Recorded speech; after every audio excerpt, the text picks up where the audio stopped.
In today's tutorial, I'll guide you through how to change column width or row heights in Google Sheets. We'll start with column width.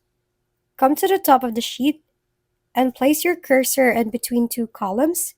Click, hold, and drag, and you can then choose the size. For row height, all you need to do is come over to the left, choose the row you want to change the height of, click, hold, and drag, and you can then choose the size of it.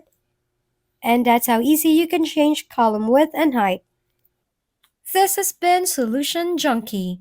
Don't forget to leave a thumbs up, subscribe, and hit the bell button to stay updated on our latest uploads. If you have any questions or video recommendation, leave them down below.